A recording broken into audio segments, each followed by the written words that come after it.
पाकिस्तान की जो सालाना डिमांड है वो तकरीबन 2.5 करोड़ फ़ोन्स की। अब मोबाइल फ़ोन को पाकिस्तान में लग्जरी समझा जाता है। Mobile phone is not a luxury. जो बैरूनी सरमायाकार है वो पाकिस्तान आना नहीं चाहते। मेरे ख्याल में पाकिस्तान में एक्सेसरीज़ के कुछ नहीं तो 50 से ज़्यादा प्लांट्स लग जाएंगे विद इन 1 ईयर। हैंडसेट के बगैर वो सिम का कोई बेनिफिट नहीं है और सिम के बगैर उस हैंडसेट का बेनिफिट नहीं है। जिस वक्त स्मार्टफोन पेनिट्रेशन बढ़ना शुरू हुई और फिर ये मोबाइल फ़ोन बाहर से आना शुरू हुए, फिर वो भी पॉइंट आउट हुआ जी कि स्मगलिंग स्टार्ट हो गई। एक होल ऑफ गवर्नमेंट अप्रोच की ज़रूरत है और ये effective and efficient policy making के लिए बहुत ज़रूरी है।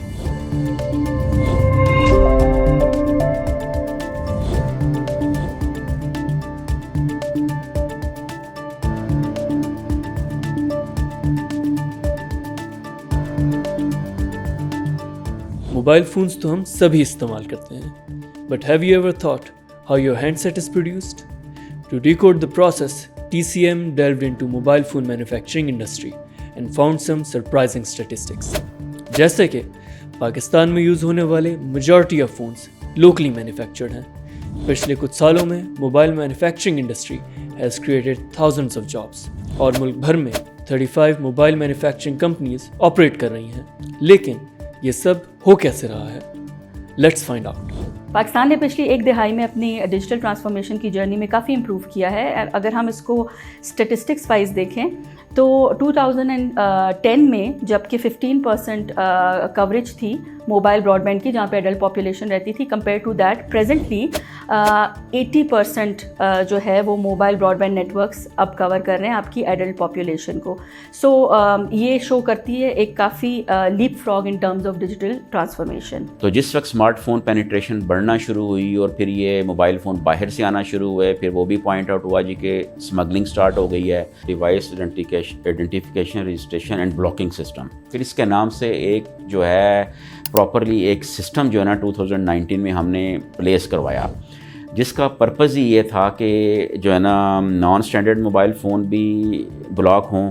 फिर ये कि जो गवर्नमेंट ने जो इसके ऊपर टैक्स लगाया, तो जाहिर है कि उस टैक्स के लिए स्मगलिंग भी रोकना थी। तो वो जो ऐसे फ़ोन जो लीगल चैनल से रजिस्टर नहीं होते, हम उसको भी ब्लॉक करते हैं। हम जब अपने प्रोग्राम्स देखते हैं कि किस तरह से इंटरनेट की पेनिट्रेशन बढ़ानी है, तो सबसे पहले हमें देखना होता है कि हैंडसेट अवेलेबिलिटी क्या है, हैंडसेट के प्राइस पॉइंट्स क्या हैं। लोकल मैन्युफैक्चर हैंडसेट्स ने ये बैरियर्स हमारे लिए बहुत रिड्यूस कर दी हैं। हमने जितनी भी पार्टनरशिप हम लोकल मैन्युफैक्चरर्स के साथ कर रहे हैं, उनको पाकिस्तान की सबसे इंपॉर्टेंट चीज़ है, पाकिस्तान की डायनामिक्स पता है, उनको पाकिस्तान की मार्केट की रिक्वायरमेंट्स पता है। सो हमारा डायलॉग उनके साथ बहुत आसान होता है। उनको पता है कि क्या चैलेंजेस हैं, क्या कस्टमर्स को चाहिए। इस वक्त पाकिस्तान में 35 हैंडसेट मैन्युफैक्चरर्स हैं, 33 एक्टिव हैं, 2 पाइपलाइन में हैं। ये हैंडसेट मैन्युफैक्चरर्स आज तक तकरीबन 8.5 करोड़ मोबाइल फ़ोन्स मैन्युफैक्चर कर चुके हैं और उसमें से तकरीबन 1.5 लाख फ़ोन एक्सपोर्ट भी कर चुके हैं।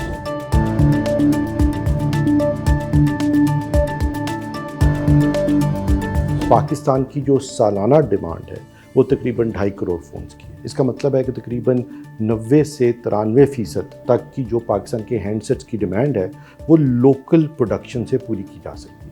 लोकल मैन्युफैक्चरिंग का ख़ास तौर से आज के दिन सबसे बड़ा फ़ायदा ये है कि ये रुपी डिनोमिनेटेड है। बाकी जितने भी हम हैंडसेट की बात करते हैं, अब ये सबको पता है कि वो डॉलर में इंपोर्ट होते हैं, उन पे बहुत ज़्यादा ड्यूटी होती है और वो मास मार्केट के लिए है नहीं। इन तमाम मैन्युफैक्चरर्स में Chinese owned Tecno mobiles were the first ones to set a plant in Pakistan, but how did their experience unfolded in the country? So Transsion ने और हमने मिलकर ये प्रोजेक्ट लगाया और we took the leap of faith. और उस वक्त फिर हमने प्लांट लगाने के बाद गवर्नमेंट को अप्रोच किया पॉलिसी के लिए, और 2020 में they came up with the mobile device manufacturing policy. और जब अपॉर्चुनिटी आई लोकल मैन्युफैक्चरिंग की, तो हमें फॉलो किया सारे ब्रांड्स ने।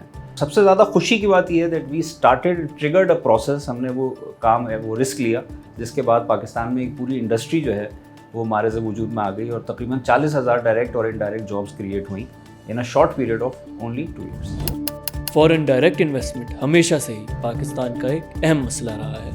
Despite many attempts over the last few decades, we couldn't attract adequate foreign investment। लेकिन क्या मोबाइल इंडस्ट्री को फॉरेन इन्वेस्टमेंट्स लाने के लिए यूटिलाइज किया जा सकता है? Over a period of time Pakistan में जो फॉरेन डायरेक्ट इन्वेस्टमेंट है वो बहुत लो रही है। ये इसके बावजूद कि जो सबसे ज़्यादा लिबरल फॉरेन इन्वेस्टमेंट का रजीम है वो ग़ालिबन पाकिस्तान में है।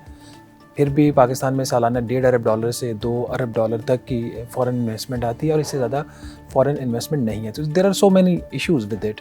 बहुत सारी पॉलिसीज़ इसके अंदर प्रॉब्लम्स होती हैं, इनकन्सिस्टेंसीज़ होती हैं पॉलिसीज़ की, जिसकी वजह से जो बैरूनी सरमायाकार है वो पाकिस्तान आना नहीं चाहते।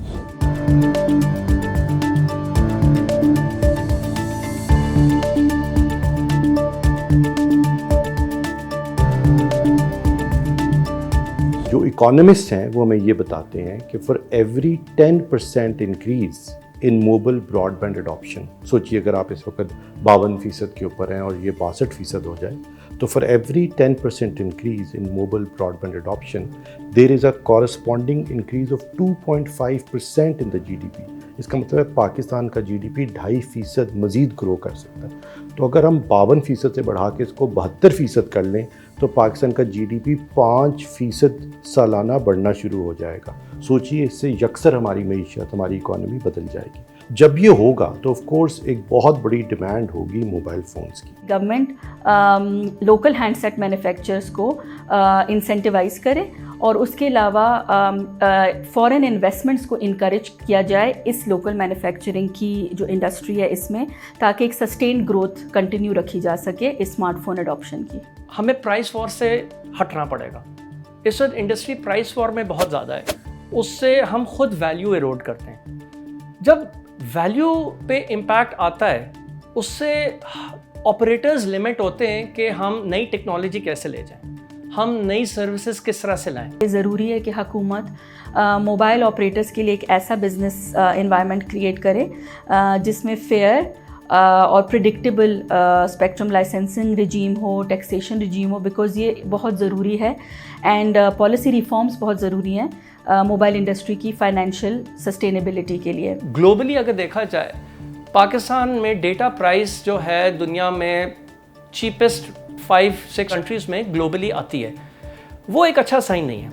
हमारे पास एक अपॉर्चुनिटी है कि हम वैल्यू डिस्ट्रॉय ना करें, सारे मार्केट अपॉर्चुनिटी देखें, हर चीज़ को प्रॉपरली प्राइस करें, उससे इनेबल हम सारे ऑपरेटर्स होंगे कि जितनी भी आप ग्लोबली सर्विसेज देखते हैं, हम अभी वो अगर नहीं ला सक रहे, वो हमारे लिए लाना आसान होगा। किसी भी सेक्टर में ग्रोथ के लिए an industry friendly ecosystem is necessary. लेकिन क्या पाकिस्तान में मोबाइल मैन्युफैक्चरिंग इंडस्ट्री के लिए एफिशिएंट एनवायरनमेंट है? ऑब्वियसली ये एक स्टेप है और मतलब ये हम एक्सपेक्ट नहीं कर सकते कि ओवर 2-2.5 साल के अंदर ये पूरी मैन्युफैक्चरिंग स्टार्ट हो जाएगी, और ये फेजेस के अंदर इसने चलना है। और जितने भी कंट्रीज़ जो डेवलप कंट्री हैं जो आज मोबाइल मैन्युफैक्चरिंग कर रहे हैं, उन्होंने भी ऐसे ही स्टार्ट लिया था। वियतनाम ने सैमसंग को बहुत बड़े इंसेंटिव्स दे के 2014 में राज़ी किया कि सैमसंग ने वहाँ मोबाइल फ़ोन का प्लांट लगाया। इस वक्त जो एक्सपोर्ट है सैमसंग की वियतनाम से, वो मोबाइल फ़ोन्स की सिर्फ एक्सपोर्ट $40 बिलियन है। गवर्नमेंट के ऊपर जो उसकी एक ही रिस्पॉन्सिबिलिटी होती है कि उसको इनेबलिंग एनवायरनमेंट प्रोवाइड करना है। तो गवर्नमेंट इनेबलिंग एनवायरनमेंट प्रोवाइड करे और जो इंडस्ट्रियलिस्ट है उसके बिजनेस मॉडल ऐसे हों कि वो वायबल और सस्टेनेबल हो और उसकी जो डिपेंडेंस ऑन द इम्पोर्ट्स हो वो कम से कम हो। तो इस सिलसिले में मेरे ख्याल का जो गैप है वो भी कम होगा और जो बिज़नेस है वो भी वायबल होगा। Apart from long term gains, mobile manufacturing industry नौजवानों को कैसे फ़ायदा पहुंचा रही है, ये जानने के लिए we sat down with employees at Tecno mobile manufacturing plant. First time यहाँ पे कंपनी में आया था तो मैं एज अ वर्कर हायर हुआ था। मैंने तकरीबन 2 महीने जो ना वर्कर पे काम किया था। उसके बाद कंपनी ने मुझे अपॉर्चुनिटी दी कि एज अ फुल स्किल मैं काम कर सकूँ, क्योंकि मैं जब यहाँ पे हायर हुआ था तो मैं इंटरव्यू बेस पे हायर हुआ था। तो मैं कोशिश मेरी यही थी कि मैं आगे अपना बैचलर जो है कंटिन्यू कर सकूँ। तो मैंने अपना बैचलर भी यहाँ पे अल्हम्दुलिल्लाह जो है कंटिन्यू किया था। तो अल्हम्दुलिल्लाह आज मेरा लास्ट सेमेस्टर है और मैं अल्हम्दुलिल्लाह मैं यहाँ पे परमानेंट एम्प्लॉय हूँ टीटी का। ये असेंबली का जो प्रोसेस है, मैन्युफैक्चरिंग का प्रोसेस है, ये बहुत बारीक बीनी दरकार करता है। तो हमें ये सरप्राइजिंगली एक्सपीरियंस किया कि जो फीमेल वर्कर्स हैं वो इस काम को ज़्यादा बेहतर तरीके से अंजाम दे सकती हैं। एंड इसीलिए आपने देखा कि हमारी फैक्ट्रीज़ के अंदर 30-40% वर्कफोर्स जो है वो फीमेल्स की है। फीमेल्स के ऊपर एक स्टीरियोटाइप है कि वो फीमेल जो है वो प्रोडक्शन साइट पे नहीं होती। तो मैं उनको ये कहना चाहूँगी कि मैं भी एक एग्जांपल हूँ और मेरे साथ यहाँ पर जो फीमेल्स काम कर रही हैं वो भी एक एग्जांपल है कि आप इस फील्ड में आएँ। हम लोग मेल्स के बराबर ही काम कर रहे हैं। जो हमारी जॉब रिस्पॉन्सिबिलिटीज़ हैं अगर मैं एज अ लाइन लीडर यहाँ पर वर्क कर रही हूँ तो मेरे साथ मेल लाइन लीडर्स भी वर्क कर रहे हैं।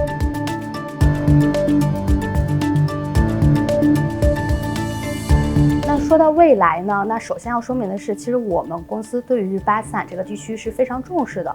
我们首先会去看消费者的需求，然后以及一些市场的反馈，因为我们要知道消费者是需要什么的，他对什么功能是不满意的，然后我们针对于这些痛点，然后去有一些提升，然后并且针对此去带来更多比较好的产品。लोकल मोबाइल मैन्युफैक्चरिंग को बढ़ाने के लिए ज़रूरी है कि लोकली मैन्युफैक्चर्ड फ़ोन्स की मार्केट डिमांड भी ज़्यादा हो। But do Pakistanis prefer local phones over the imported ones? अब ज़्यादातर जो फ़ोन हैं जो नेटवर्क पे आ रहे हैं वो लोकली मैन्युफैक्चर्ड ही आवाम ख़रीद रही है। उसकी दो रीज़न्स हैं। एक रीज़न तो ये है कि ज़ाहिर है जो फ़ोन लोकली मैन्युफैक्चर होता है उसकी कॉस्ट भी कम है इंस्टेड के जो इंपोर्ट हो, एक कॉस्ट रीज़न है। दूसरा जो लोकल मैन्युफैक्चरिंग हो रही है उन्होंने जो कस्टमर सपोर्ट है और टेक्निकल सपोर्ट है, उनके ज़ाहिर सेटअप इधर हैं, अगर फ़ोन में कोई इश्यूज़ आते हैं तो वो क्विकली रिजॉल्व हो जाते हैं। 10-15 मिलियन कस्टमर्स से ज़्यादा हैं जो सिर्फ 2G पे यूज़ करते हैं, डेटा भी नहीं यूज़ करते। इतनी बड़ी अपॉर्चुनिटी है पाकिस्तान में, और ये एज जैज़ और बाकी ऑपरेटर्स भी हम इंस्टॉलमेंट प्लान से बहुत ज़्यादा एग्रेसिवली काम करने लग रहे हैं, क्योंकि अब हम टारगेट कर रहे हैं सॉर्ट ऑफ मिडिल से लोअर मिडिल सेगमेंट। उनके लिए अब आप जो भी कर लें, ज़ाहिर है हैंडसेट्स यहाँ बनते हैं, उनका रॉ मटेरियल इंपोर्ट होता है, डॉलर इम्पैक्ट उसके ऊपर आता है, इन्फ्लेशनरी इम्पैक्ट आता है, वो अफोर्डेबिलिटी मैनेज करने के लिए हम लोग इंस्टॉलमेंट प्लान्स पे जा रहे हैं। अब मोबाइल फ़ोन को पाकिस्तान में लग्जरी समझा जाता है। Mobile phone is not a luxury, it is the requirement, it is the essential. अगले कुछ सालों में पाकिस्तान की मोबाइल मैन्युफैक्चरिंग इंडस्ट्री कहाँ स्टैंड करेगी? GSM इंटेलिजेंस ने ये भी एस्टिमेट किया है कि 2030 तक सब्सक्राइबर पेनिट्रेशन जो है वो 42% तक पहुंचेगी, और जो मोबाइल ब्रॉडबैंड की पेनिट्रेशन है, स्मार्टफोन की पेनिट्रेशन जो है वो पहुंचेगी 80% तक। लोकलाइजेशन के लिए अगला साल बिल्कुल बड़ा क्रिटिकल है। ये इंडस्ट्री बहुत एग्रेसिव है। मेरे ख्याल में पाकिस्तान में एक्सेसरीज़ के कुछ नहीं तो 50 से ज़्यादा प्लांट्स लग जाएंगे with in 1 year. It will be very fast. Next phase में अब हमें एक्सपोर्ट्स की तरफ जाना है ताकि हम एक फॉरेन एक्सचेंज अर्न कर सकें।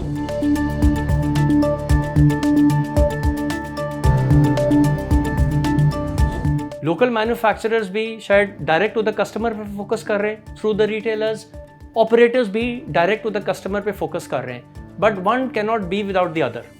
ये एक बहुत important sort of hand and glove वाली बात है कि हैंडसेट के बगैर वो सिम का कोई बेनिफिट नहीं है और सिम के बगैर उस हैंडसेट का बेनिफिट नहीं है।